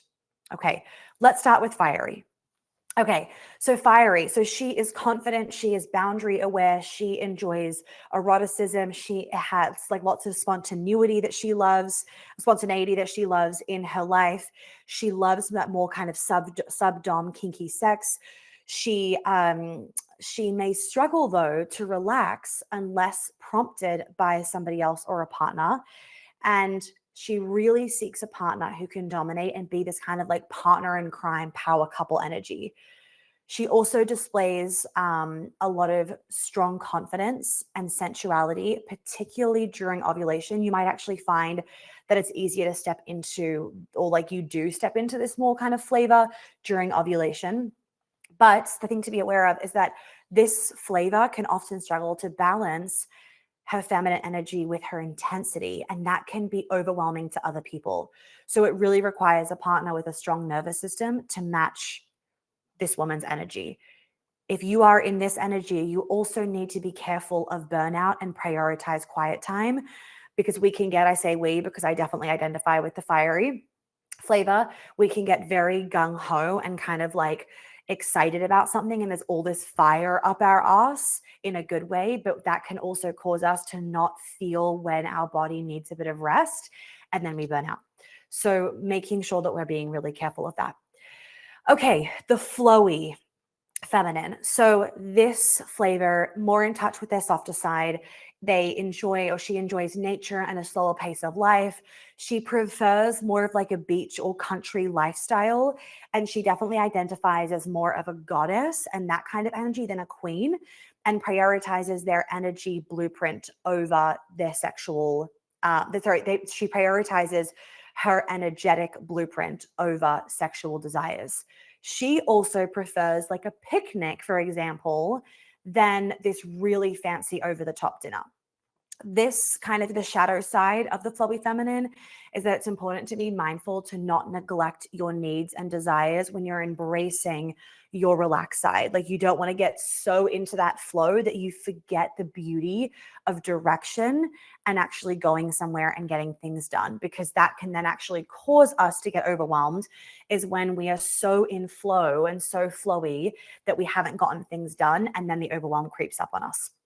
Okay. So it's kind of like, maintain direction and don't become too consumed with pleasure, where you then have the aftermath of intense overwhelm because of all the things that have been kind of forgotten. Okay, girly. So the girly flavor,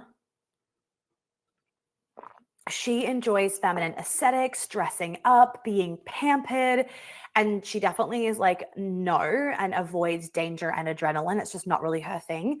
And so she really seeks a partner who provides a lot of security and a lot of protection. And she enjoys having fun and being playful, and is not highly, highly sexual in terms of that kind of like subdom kink vibe that you'll get more from the fiery flavor. Okay. And so the encouragement for the shadow side of the girly is to really make sure that you're embracing your girly side without losing the groundedness that is still available to you. And again, that discernment and that direction similar to the flowy flavor. And then the last one is Wonder Woman. So this is actually the flavor that we all want to be in.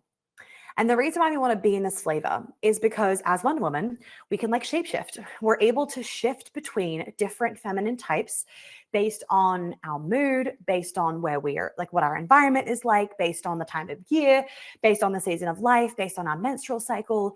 And so we might be dominant in one type, but we really enjoy exploring all three of the types. Because of our ability to explore all of them and to kind of shift through all of them, it allows us to really embrace what is extremely important in feminine expression, and that is flexibility and fluidity, rather than being rigid with ourselves and not letting us really be able to explore the full range of our expression. So, do you guys want to drop in the chat which one of these resonates with you the most? Maybe you feel like you're in that Wonder Woman, maybe you're in fiery, maybe you're in flowy, maybe you're in girly, and just share with us in the chat. So ideally you want to end up being in that Wonder Woman so that you can shift between all of them. But like, I started 100%, I was more fiery, and I was then having to learn to embrace and like explore what my flowy feminine flavor felt like and my girly feminine flavor felt like. And that then is what allowed me to then be able to shift through all of them.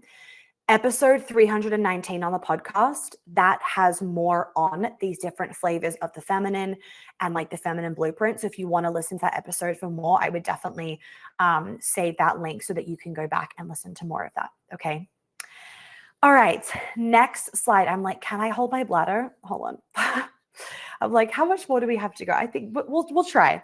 All right, we're gonna keep going. I might need to run off and pee soon. Okay, becoming the muse in your life and your relationships. Before we even get into polarity and manifestation, let's just pause and paint a picture of what our muse energy actually looks like and feels like.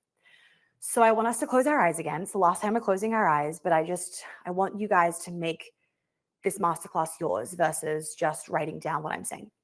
So if you want to close your eyes again, allowing yourself to relax.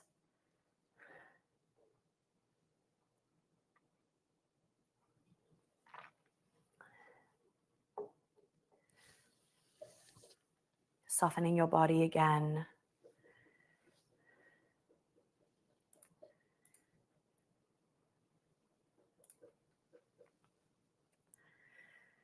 And I want you to just think about a recent moment where you were reactive or controlling or trying to lead or micromanage your man or a manifestation of some sort. A recent moment where you were being reactive or controlling or trying to lead.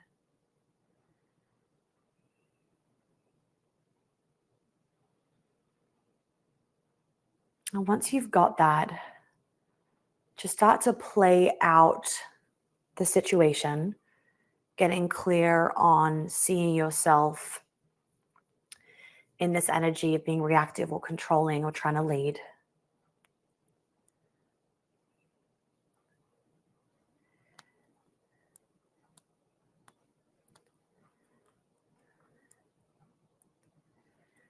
Okay, beautiful. And I want you to make sure that you are seeing yourself in it. So you're not experiencing it from first person. You are seeing this scene like as though it's on a movie, on a TV screen. So see yourself in it. And start to see this picture get brighter and a little bit bigger. So it feels like it's literally happening right in front of you. And I want you to see yourself in this state of reactivity or control or trying to micromanage whatever the situation is. A manifestation, your man, whatever it is. See this version of you that is not in that muse energy and she's trying to control. Just really watch her and look at her. No judgment.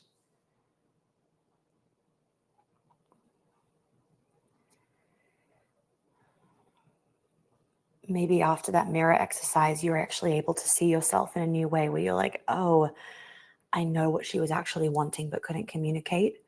Or maybe not. That's okay. And you're just seeing yourself in this expression.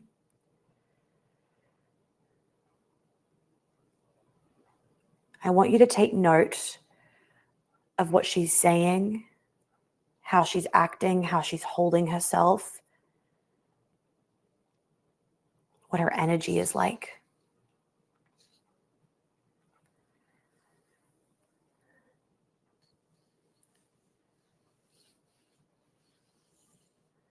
Okay. Now rewind the scene to before she got reactive or controlling or anything like that. Rewind. Okay, back to the beginning before that situation's happened. But now I want you to see this radiant, beautiful, magnetic version of you. What does your version of the muse look like? How do you want to see yourself? What does your future self look like? And put her in the scene now. So we're back at the beginning of the scene, and you are just seeing this radiant, loving, warm, grounded, beautiful, beautiful woman, physically, energetically, all of it. And the same situation is happening, but how does she respond? Let it play out. See how she responds.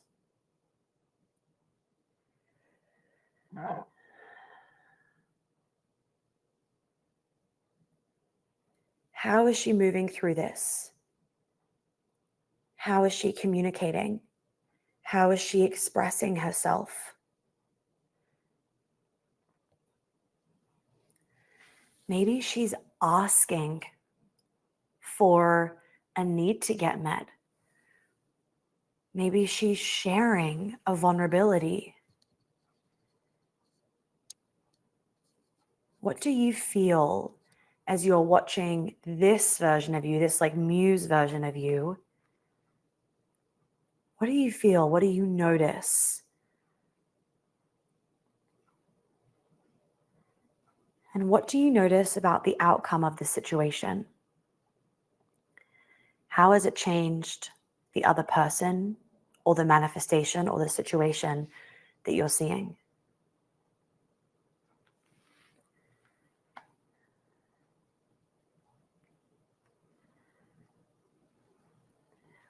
Okay, when you feel ready, you can open up your eyes.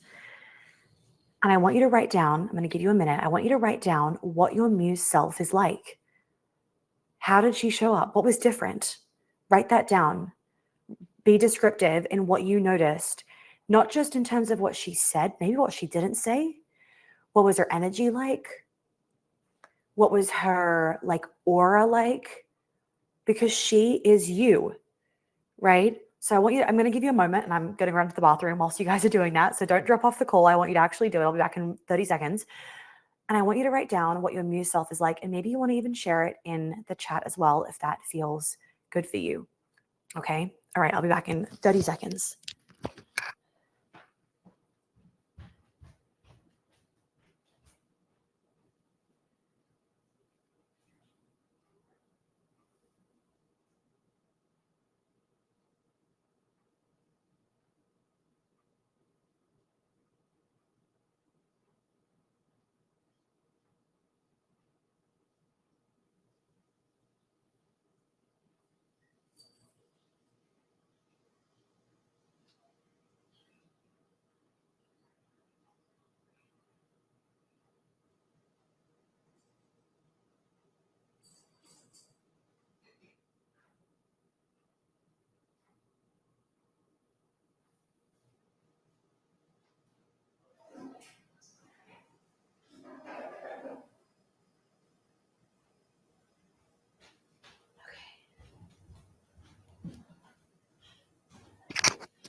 All right, I told you I'd be quick. Okay, let's see what some of you guys have written. Calm and confident. Calm, kind, considerate, yet confident to hold my own ground despite the other person being triggered. I love that. Yes. Somewhere between, okay, we've got some other ones here. She took a bigger breath and wasn't as reactive and looked at the situation from a more grounded position. These are beautiful. So I want you to take that visual, and you could do this for other situations too. Take that visual and what can you learn from this muse part of you that is in you already that could change the way that you're showing up right now? Because what I want you ladies to remember is that true power is not found in control. True power is found in being so magnetic that everything flows to you. Like that is the power of the feminine, of being a woman. Like I love being a woman because we have this natural born receptivity where we can just like sit back in a sense and things can come our way when we are in this kind of energy versus thinking, oh, we have to operate like a man in order to get what it is that we want. We still show up, we still take aligned action, we still do all of those things, but it feels easier when you're actually doing that from a place of alignment versus trying to gain some kind of arbitrary control. Okay, so now that we have that muse version of ourselves, how does she show up around her man or in dating?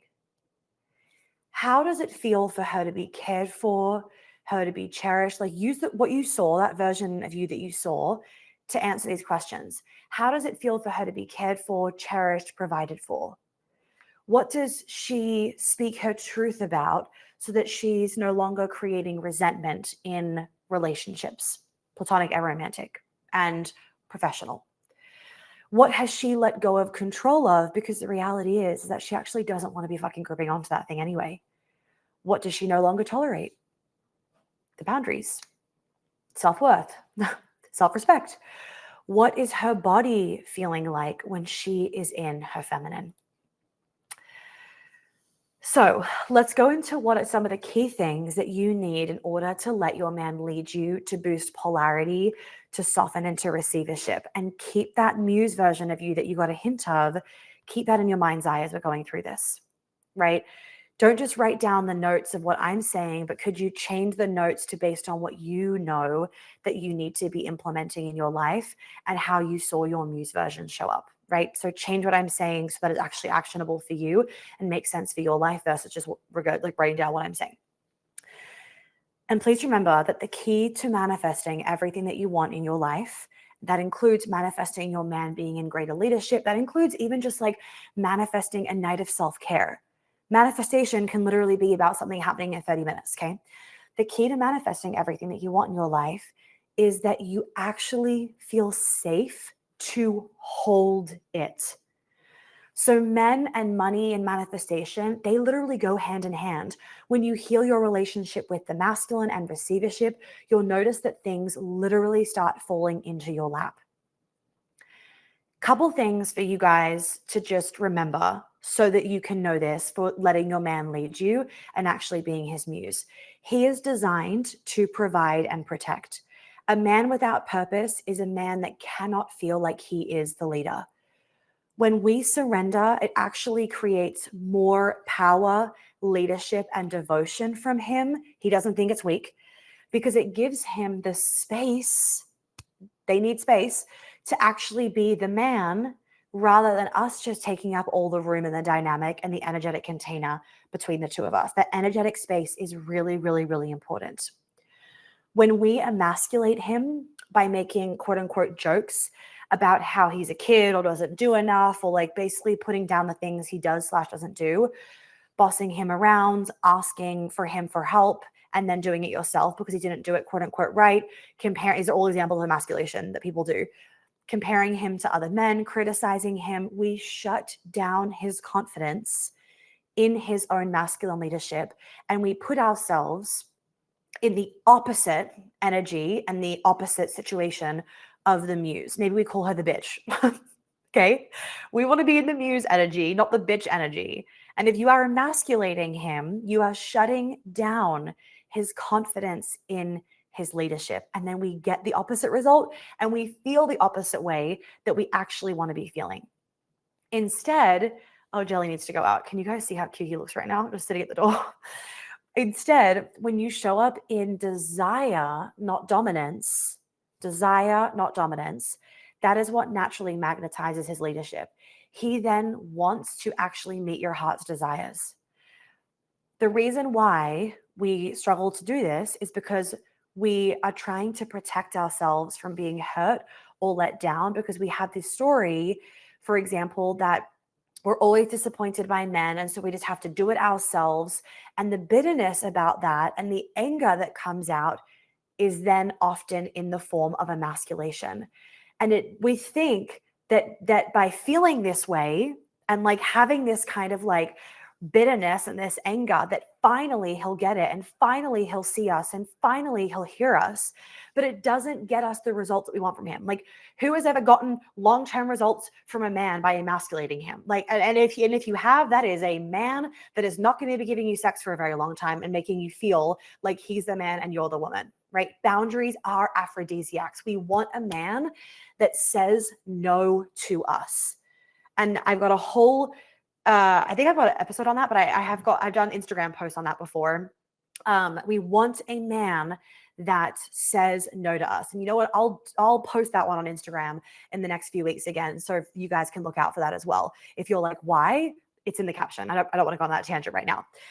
When you shift your energy, everything changes. I have lost count of the amount of clients that have had their man literally stepping up, ladies, after not telling them anything about our work that we do together or what I do. It's literally just because her energy has changed. So his energy is therefore influenced. This is being the muse for his masculinity. Full circle back to the story that I told you about Hal, where I was standing at the kettle. This is being the muse for his masculinity. A question some of you might be asking, what if my man never steps up? When you shift, he shifts, or someone better comes. There is also a podcast I've done before on like, what do I do if my man doesn't want to lead or something like that? And I'll find that one and I'll link it on the replay page so you guys can go back to that, because Olivia, I'm not actually sure which episode that is, and I've probably not given you enough information to find it, but I'll find that episode because there is one too. Okay, so that is being his muse. And here is some proof of what I was just saying before, of when your energy shifts, his energy shifts. These are just examples on what I just said of what happens of women shifting their energy, and all of a sudden they're getting flowers and baths run for them and amazing sex, and their man is telling them like all these great things, and they're feeling all these sorts of ways about going out and dating again. When your energy changes, the energy that comes back to you also changes. Okay, I said this before, of if your nervous system doesn't feel safe to hold something, you will not allow in what you desire. This is not about logic. This is about biology. If your body does not feel safe to be seen, it will reject, or if your body doesn't feel safe for what you want, it will reject or sabotage the very thing that you say that you want. So you might want the dream relationship, but if you associate intimacy with heartbreak or abandonment or loss of independence, I mean, then your body's going to tense, it's going to retreat, you're going to create chaos and fights or things to nitpick at that don't actually exist every time you get close to it. I know many of you, it's like you want more money, you want more abundance, but if your nervous system equates receiving that money and that abundance and that success with guilt, shame, or stress, or whatever it is that you're associating having more money with you'll then unconsciously block manifesting in more money, receiving more money. So you'll unconsciously block it. You might also spend it or undercharge. The spending one, I've got an episode coming out soon, but I have done an episode before on holding money. The spending always surprises people. They think because they have no problem spending money, they don't have any money trauma. They don't have anything blocking them with their relationship with money because they can spend. I'm like, oh, honey, you don't feel safe to hold money.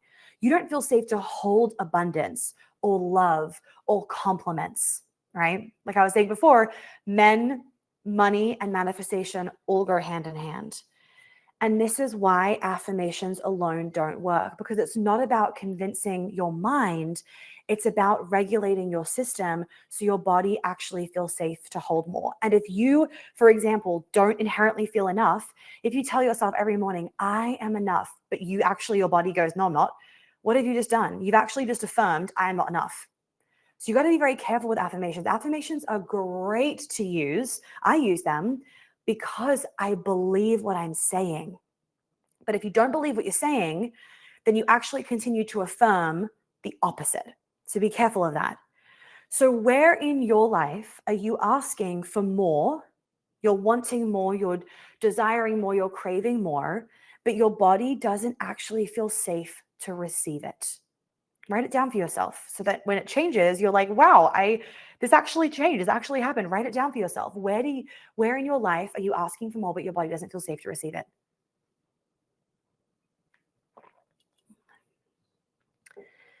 So when it comes to manifestation and being in that muse energy and attraction and all of that, attraction only happens when your body is open, when your heart is open, when your nervous system is regulated in the openness, right? Where you feel actually safe to open. When you're regulated, when your heart is open, when your energy is open, and I don't mean open in a way where everybody can just take it. I don't mean that. I mean open in terms of this magnetism. Your energy speaks before your words do. Your energy is like palpable. And a regulated body means that your body isn't constantly spending its energy and its time scanning for threats.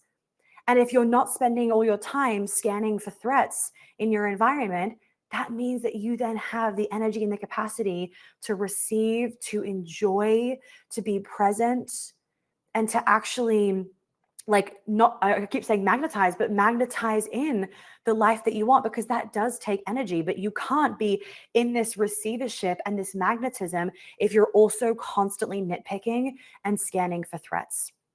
Okay.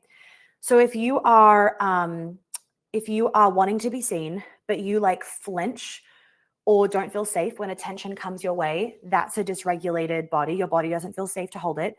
If you make more money and then you panic and you blow it, or you have no problem making money, but you're always spending it, you don't feel safe to hold it. If you meet a great man and then you're testing him, you're doubting him, you're pulling away from him, there's also unsafety in the very thing that you want. So like I've been saying, ladies, the immersion, it exists to rewire this. Today was a taster in what we do, because ethically I could not take you guys through the stuff that we do at the immersion on a masterclass. That would be very unethical, because would never leave people just high and dry like that. It exists to rewire all of this at the deepest level, because when your baseline is safety and like safety in your surrender, that is where expansion becomes natural. It doesn't feel, expanding is hard, but it doesn't feel as hard because you can hold yourself in safety. And the woman who is able to hold these beautiful amounts of love and wealth and magnetism and joy and all these things, that's a woman who feels safe in her body. She's not changed her personality, she's changed her nervous system, and she's healed her trauma. I'm sure many of us can relate to sabotaging things because things felt too good to be true. That is a really big thing, but where we will work so hard on creating our dream life, and then we keep sabotaging it.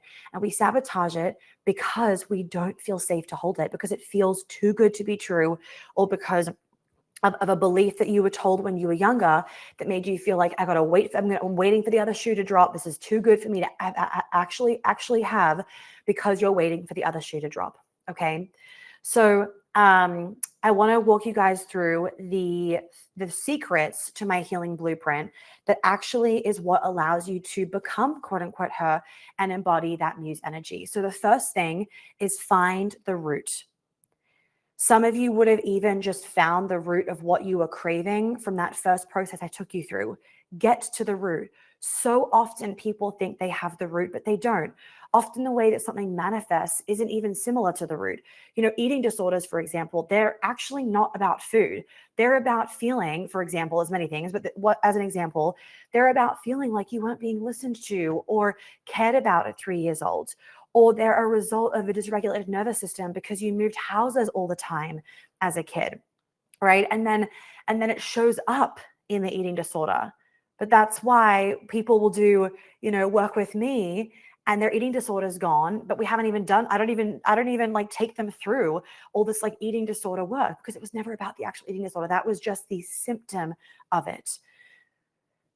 Number 2, living it out. You have to embody the healing that you've done. I kind of said this before with the Her Healing Blueprint. A lot of healers do not walk you through this. The healing does not end. And I did an Instagram story on this the other day as well. It is sitting in, I think, QA highlight 8, if I'm correct. It's a voice message that I transcribed if you're looking for it. And I talked about it on this, of the healing does not end after you've gotten rid of something. Healing is one part of it. The embodiment and the living it out is actually a massive part of the journey. And if you're not supported in that, you will feel empty and like you are floating in this gap. And the question that this client asked me was like, why do I feel like I've been floating in the gap for 3 years? And she shared with me some stuff. It's on my Instagram story to help you to understand why the healing is just one part of it. It is absolutely not all of it. And then number 3, which I am so big on, is not trying to be perfect. Oh my God, not trying to be perfect. I will never, ever, ever make someone feel like the goal with healing is that you never get upset, you never get dysregulated, you never go into a fight or flight response, you never get stressed out, you never snap at your partner. That's not reality. We're human, right? It's actually about not always thinking that you're broken. Right? A lot of people, they use this idea of like, oh, once I've done the healing, then I'll be perfect, as the excuse of why they haven't gotten the things they want in their life. If you've healed from all of the shitty things in your past, you don't need to keep finding things to fix to give you this excuse of, well, I still have more healing work to do, and that's why X, Y, and Z hasn't dropped into my life. Maybe it hasn't dropped into your life yet because there are actions that need to be taken that you're being lazy about, or because it takes 2 to tango and to build a relationship. So whilst you might be ready, your dream man also has to be ready, right? Or there are other things that you have to discover before you can actually get that manifestation. And I have noticed that in the personal development world, a lot of people truly feel like, oh, I can't go and do this until I've done all these things, or I'm not perfect enough, or I'm not conscious enough, or blah, blah, blah. When you have done this healing work, and the way that I give it all to you is that my job is to make myself redundant, right? So you will then be able to walk yourself through this healing work when life happens, when you go through an up level, when a new fear comes through. As you are growing, because I hope you continue to grow, new things are going to come up that you never could have accessed previously because you weren't that version of yourself, or you weren't in that situation. Right. And so my job in this is that I want you to be able to feel safe to release when those things come up, because essentially what we're doing is we've gotten rid of all of the trauma from the past. So now it's like, okay, you're a blank slate. So when the inevitable thing happens, when you accident, like when you have a car accident or something shitty happens or someone dies in the family, like that's life, you will not shove that trauma down. You'll actually be able to let your body release it because I've showed you how. And so then it allows you to really feel that confidence of, I am my own healer, because you are. You are your own healer, and I'm simply your guide. And I am very big on, there is a line, in my opinion, with healing. People get so addicted to healing, and it can make them become a perfectionist towards themselves and therefore others. And it's just, I can go on this forever. It's not a vibe. There is a really great episode, though, on the dark side of personal development that we will link as well. Really recommend listening to that. If you're like, okay, I don't know where the line is, I don't want you to start overthinking it. Obviously, like, trust yourself with this, and like whether you feel called to work with me in any kind of way. But I also will turn away people. I'm like, no, you need to go and integrate all these things that you've done and stop just thinking that the solution is to keep going to XYZ ABC or doing all these things, because the solution actually might be go and be human and go live your life. Okay. Let me sneak a fourth one in, though, of the secrets to being the woman that you want to be. It doesn't always feel comfortable and easy. If it does, it's not deep enough. When things feel scary, when that fear comes up, that is a green light, not a red light, because fear is telling you you are about to expand. That is what fear is telling you. Okay, ladies, this was so juicy. I hope that you all had like so many downloads today. We are nearly done. I want you to imagine this. Your nervous system is so regulated that you remain calm, grounded, and embodied, even in moments that used to send you spiraling. Your man cherishes you, claims you, and rises to meet you because your energy is no longer mothering or managing or closed off. It's magnetic, it's open, it's irresistibly feminine. Use these things as your inspo for how you're moving into this week, by the way, with everything that you've gotten from today. You're no longer numb or disconnected. How are you feeling ecstasy in the small things, the overflow in your bank account, and feeling completely safe in being seen? Your body feels like home again. Your digestion is smooth. Your face is depuffed. You feel sexy when you catch yourself in the mirror. And of course, you wake up radiant, feminine, sexy, and like you're actually living your dream life, not just talking about it. This is Muse energy, ladies. I wanted to give you my kind of like definition, if you will, of what Muse energy is after you had created your own definition. So if this helps you for some direction, you can use this in creating your Muse energy as well. Okay, ladies. So I want you to, as we are wrapping up, identify the value for you that is in healing and change. What value would that bring? What change would that bring? What abundance would that bring to your health, your relationships, your career, your children, your mothering, all of it? And then I invite you to take that leap of faith and to work with me, knowing that my vast experience, my very unique modalities, I have made them up myself, the insane amount of testimonials, it literally breaks our website, it drives Hal insane, and my very human approach, these things will give you results that last a lifetime. They are not quick fixes. I'm not going to give you a quick fix because it won't work. I am so about creating sustainable, long-lasting results. Okay.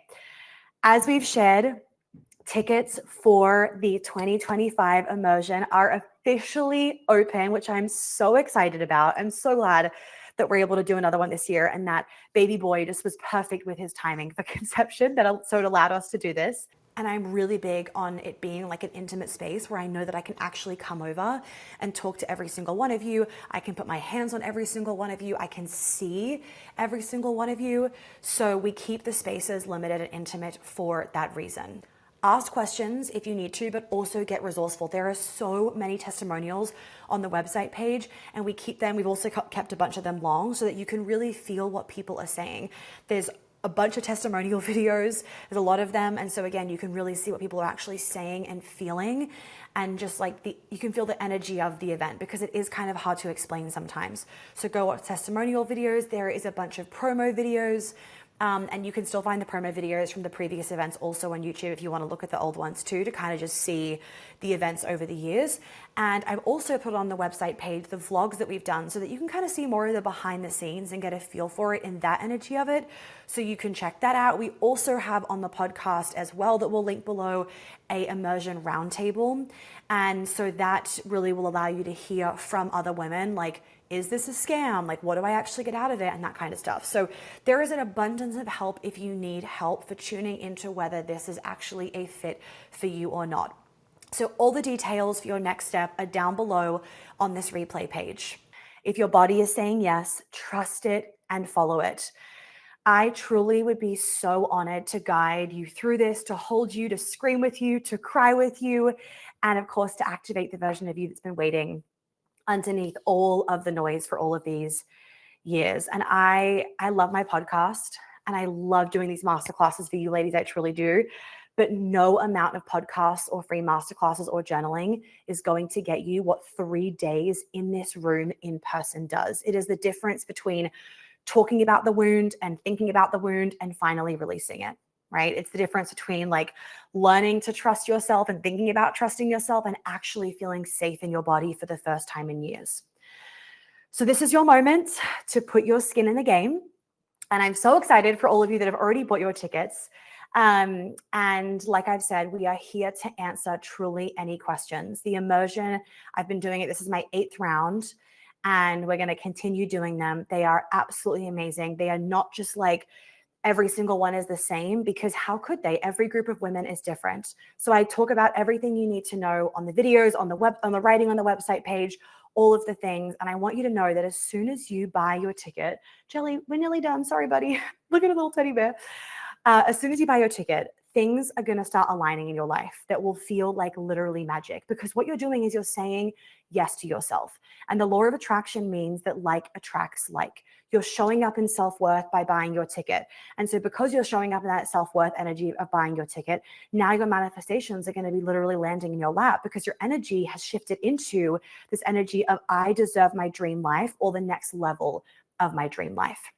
Okay, so if you're on the fence, oh, and here's a snap of the website page as well, with like all the testimonials and kind of where you can find them. There's 2 different chunks on the website page of the written ones.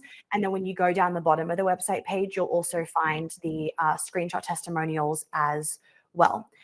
If you are on the fence, get out of the gray area, because that gray area is it's body anxiety inducing is what it is. Ask yourself, do you really want to be in the same position a year from now? You don't have to say yes, honor your no, but just get out of that gray area. Money blocks, I'm sure, is going to come up for many of you.